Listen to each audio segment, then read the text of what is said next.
اعوذ باللہ من الشیطان الرجیم بسم اللہ الرحمن الرحیم اتی امر اللہ فلا تستعجلوہ سبحانہ وتعالی عما یشرکون ينزل الملائکۃ بالروح من امرہ علی من یشاء من عبادہ ان انذروا انہ لا الہ الا انا فاتقون۔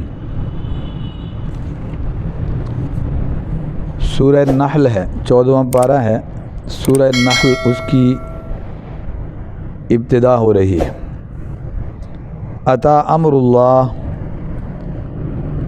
اللہ کا حکم آ چکا، آ پہنچا اللہ کا حکم، آ چکا اللہ کا امر۔ فلا تستعجلوہ، پس تم جلدی نہ کرو اس کی۔ آ چکا اللہ کا حکم، آ پہنچا اللہ کا حکم، پس تم جلدی نہ کرو اس کی۔ سبحانہ، اس کی ذات پاک ہے یعنی شریکوں سے، وتعالی عما یشرکون، اور وہ برتر ہے، بلند ہے، عما یشرکون، ان کے شرک سے، وہ برتر ہے ان کے شرک سے۔ ينزل الملائکۃ بالروح من امرہ، ينزل الملائکۃ، وہ اتارتا ہے فرشتوں کو، بالروح من امرہ، ساتھ روح کے، اپنے امر سے۔ روح کی تفسیر، ایک تفسیر علماء نے کی ہے وحی سے، یعنی وہ اتارتا ہے فرشتوں کو بالروح، وحی کے ساتھ، من امرہ، اپنے حکم سے، یعنی وحی کے لیے۔ علی من یشاء من عبادہ، جس پر چاہتا ہے اپنے بندوں میں سے، یعنی جس کو چاہتا ہے نبوت اور رسالت کے لیے، وحی کے لیے منتخب کر لیتا ہے۔ وہ وحی کیوں اتارتا ہے؟ ان انذروا، کہ ڈراؤ ان کو، یعنی باخبر کر دو ان کو، خبردار کر دو ان کو، انہ لا الہ الا انا، کہ بے شک نہیں ہے کوئی الہ مگر میں ہی، یعنی اللہ کے بارے میں یہ خبر دے دو، باخبر کر دو، انہیں متنبع کر دو کہ نہیں ہے کوئی الہ مگر میں ہی، فاتقون، پس مجھ سے ہی ڈرو۔ دوبارہ اس کا مفہومی ترجمہ سماعت کر لیں کہ اللہ کا حکم آ چکا یا اللہ کا حکم آ پہنچا، پس تم جلدی نہ کرو اس کی، پاک ہے اس کی ذات شریکوں سے، وتعالی عما یشرکون، اور وہ برتر ہے ان کے شرک سے۔ اتارتا ہے فرشتوں کو ساتھ روح کے اپنے امر سے، علی من یشاء من عبادی، جس پر چاہتا ہے اپنے بندوں میں سے۔ ان انذروا، کہ خبردار کر دو انہیں کہ انہ لا الہ الا انا، کہ بے شک نہیں ہے کوئی الہ مگر میں ہی، یعنی میرے علاوہ عبادت کے لائق کوئی نہیں، فاتقون، پس مجھ سے ہی ڈرو۔ توجہ فرما لیں، سورہ نحل مکی صورتوں میں سے ہے، اور مکی صورتوں کا عموماً جو مضمون ہوتا ہے وہ توحید، رسالت اور آخرت پر مشتمل ہوتا ہے، اور اسی ضمن میں اللہ کی قدرتوں کا بیان آ جاتا ہے، اس کی نعمتوں کا ذکر آ جاتا ہے۔ تو اس صورت مبارکہ میں بھی یہی مضمون ہے، اللہ کی توحید کا، اس کی وحدانیت کا، پھر اسی ضمن میں اس دعوت کے ساتھ ساتھ اس کی نعمتوں کا بیان چلے گا۔ جب اس کی نعمتوں کا بیان چلے گا تو اس میں شہد کی مکھی کا ذکر آئے گا۔ یہ بھی اللہ کی قدرتوں میں سے ایک بہت بڑی قدرت ہے، اللہ کی شاہکاری ہے۔ دیکھو اس نے ایک چھوٹی سی مخلوق بنائی، پھر آگے اس کی کارگری دیکھیں آپ، عقل دنگ رہ جاتی ہے کہ اللہ نے اس کو کیسی صلاحیتوں سے نوازا ہے۔ تو اس سے اللہ کی قدرت کا پتہ چلتا ہے۔ تو نحل شہد کی مکھی کو ہی کہتے ہیں، تو اس کا چونکہ تذکرہ اور اس کا نام آئے گا تو اسی وجہ سے اس سورت کا نام بھی کیا ہے؟ نحل ہے۔ اور اس کا پس منظر ذہن میں رکھ لیں، تب ان آیات کا مفہوم سمجھ آئے گا۔ ترجمہ تو آپ نے پڑھ لیا کہ جب رسول اللہ صلی اللہ علیہ وسلم مشرکین مکہ کو دعوت توحید اور دعوت ایمان دیتے تھے تو وہ لوگ انکار تو کرتے ہی، لیکن آپ صلی اللہ علیہ وسلم انہیں ڈراتے کہ اگر تم انکار کرو گے اور مانو گے نہیں تو پھر اللہ کی پکڑ آئے گی۔ تو اس کے جواب میں وہ یہ کہتے تھے کہ کب آئے گی پکڑ، کب آئے گا عذاب، یعنی ایک تو وہ حق کو جھٹلا رہے ہیں اور پھر اتنے نڈر اور بے خوف ہو کے کر رہے ہیں کہ انہیں پکڑ کا بھی کوئی ڈر نہیں، ذرہ برابر کوئی خوف نہیں انجام کا، انجام کے برا ہونے کا یا انجام کے خطرناک ہونے کا کوئی ڈر نہیں۔ جیسے قرآن پاک میں یہ مضمون عام طور پر چلتا ہے وَيَقُولُونَ مَتَىٰ هَٰذَا الْوَعْدُ إِن كُنتُمْ صَادِقِينَ، کہاں ہے وعدہ اگر تم سچے ہو تو، لے آؤ عذاب اگر تم سچے ہو تو۔ یہ چیلنج وہ رسول اللہ صلی اللہ علیہ وسلم کو کر رہے ہیں کہ عذاب ہے تو لے آئیں، یعنی مطلب ہے کہ عذاب والی بات بھی کوئی نہیں، ایسے ہی ڈرایا جا رہا ہے ہمیں۔ تو آباء و اجداد کے شرکیہ عقیدے پہ بھی قائم ہیں، پھر توحید کی دعوت پر تسلیم کرنے کے لیے بھی تیار نہیں، اور الٹا پھر جو ان کو وعید سنائی جاتی ہے اس کو بھی ماننے کے لیے تیار نہیں، اور الٹا اس کا مذاق اڑاتے ہیں کہ پتہ نہیں کب آئے گا عذاب، کب کی بات کرتے ہیں آپ۔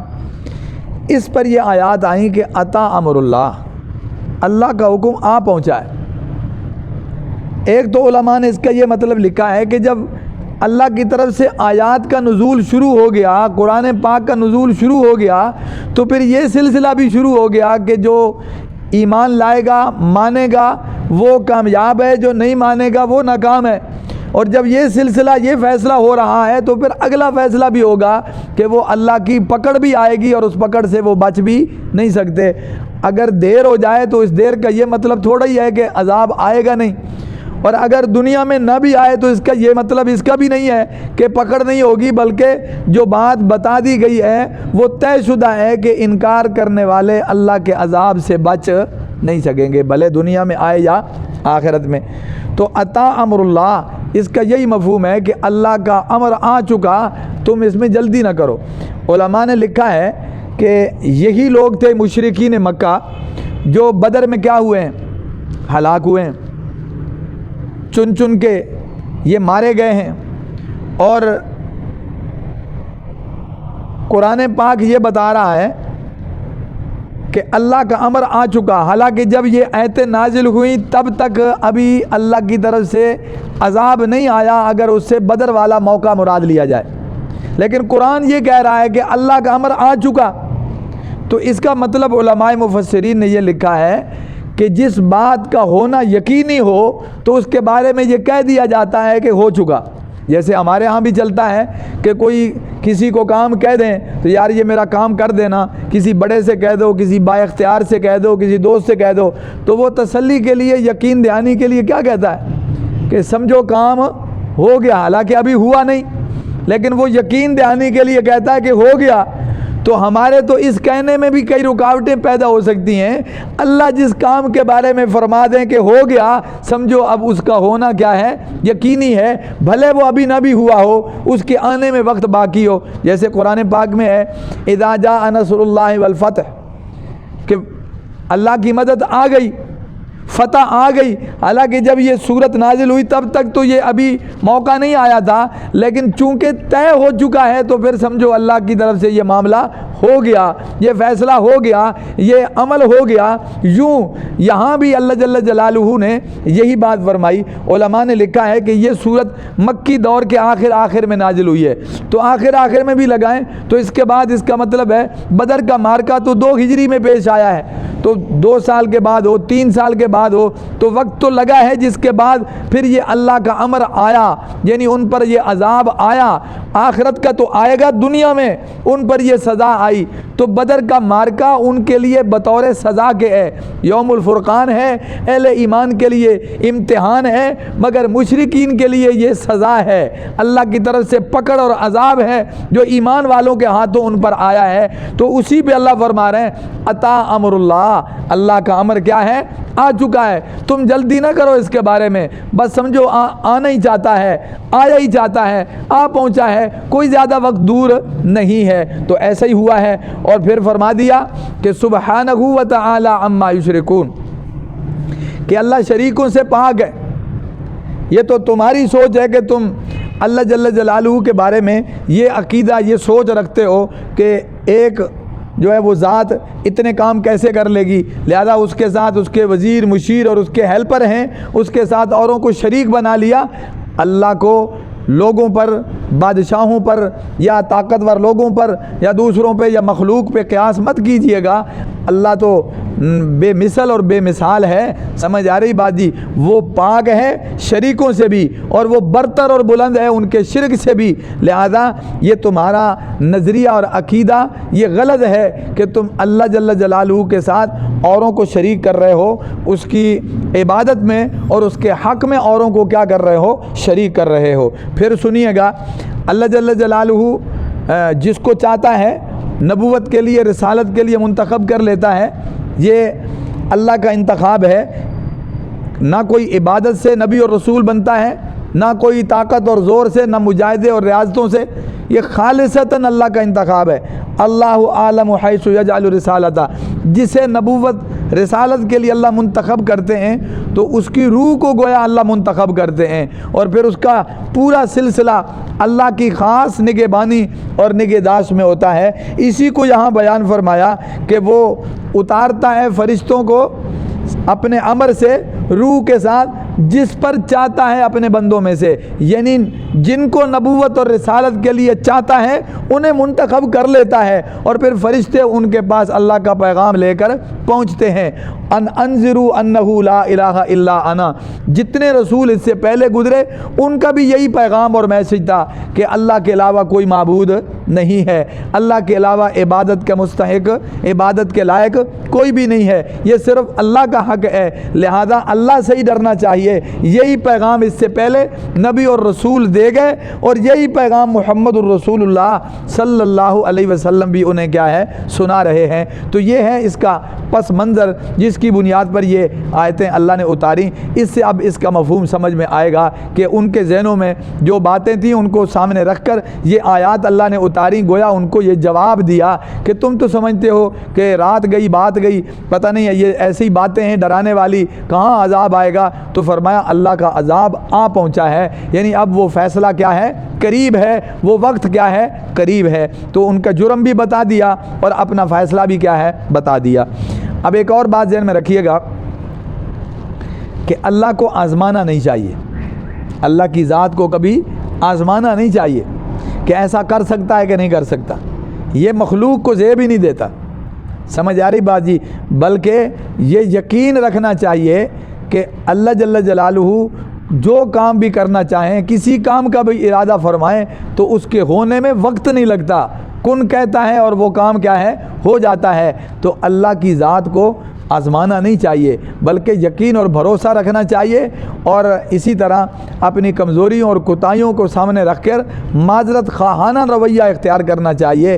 یہ طریقہ زیب نہیں دیتا کہ آدمی آزماتا پھرے کہ اگر اللہ ہے تو پھر ایسا کر کے دکھائے، اگر اللہ ہے تو ایسا کر کے دکھائے۔ بنی اسرائیل نے عیسیٰ علیہ السلام سے یہی بات تو کہی تھی کہ ہم پر آسمان سے کیا ہے؟ مائدہ اتارا جائے، آسمان سے مائدہ اتارا جائے۔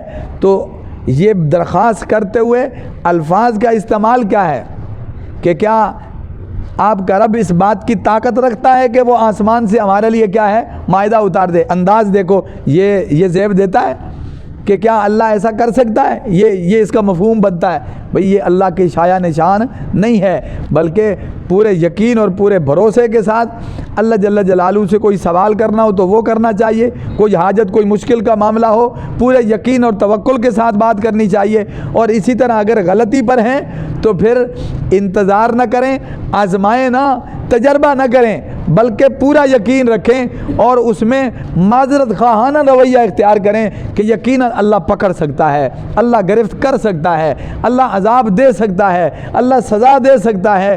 اور یاد رکھنا کہ جب ایک ایمان والا یوں انداز اختیار کرتا ہے نا کہ میں ڈرتا ہوں، مجھے یقین ہے کہ اللہ ایسا کر سکتا ہے، اگر میں جرم کے باوجود پکڑا نہیں جا رہا تو یہ اللہ کی کمزوری نہیں ہے بلکہ اس کی طرف سے ڈھیل ہے، بلکہ اس کی طرف سے مہلت ہے، اس کی طرف سے مجھے موقع مل رہا ہے۔ اس کو اللہ کی کمزوری پر نہ معمول کرے اور اس کو اس پہ بھی معمول نہ کرے کہ میں صحیح ہوں اس لیے میں نہیں پکڑا جا رہا، بلکہ اسے صرف اور صرف شرمندگی اور ندامت کا مظاہرہ کرنا چاہیے اور اپنی اصلاح کرنی چاہیے۔ اللہ جل جلالہ کی ذات کو آزمانا نہیں چاہیے۔ تو یہی کمزوری تھی ان کی کہ یہ نبی کریم صلی اللہ علیہ وسلم کی دعوت کے جواب میں ایک تو انکار کرتے تھے اور دوسرا الٹا عذاب کی بات سن کر بھی اس کا یقین نہیں کرتے تھے، کہتے تھے کہ کب آئے گا عذاب، ایسی ہی باتیں ہیں۔ تو اس پر یہ اللہ نے آیات اتاری کہ اب اللہ کا حکم آ پہنچا، یعنی قریب ہے، اب یہ فیصلے پر عمل ہونے کو ہے۔ سمجھ آ رہی بات جی؟ تم جلدی مت کرو اس میں، تم کہو یا نہ کہو اب فیصلہ ہو جائے گا، تمہیں اندازہ ہو جائے گا کہ تمہارے ساتھ کیا ہوا ہے۔ آ جائے گی سمجھ میں بات جی؟ تو اللہ جل جلالہ ہم سب کو اپنی زندگی کو مہلت سمجھ کر اللہ اس کو صحیح استعمال کرنے کی توفیق بھی نصیب فرمائے، اور پھر اللہ اپنی کتاب کے مطابق نبی کریم صلی اللہ علیہ وسلم کی تعلیمات کے مطابق ایمان، عقیدہ اور یقین بھی اللہ بنانے کی توفیق نصیب فرمائے۔ صدق اللہ العظیم۔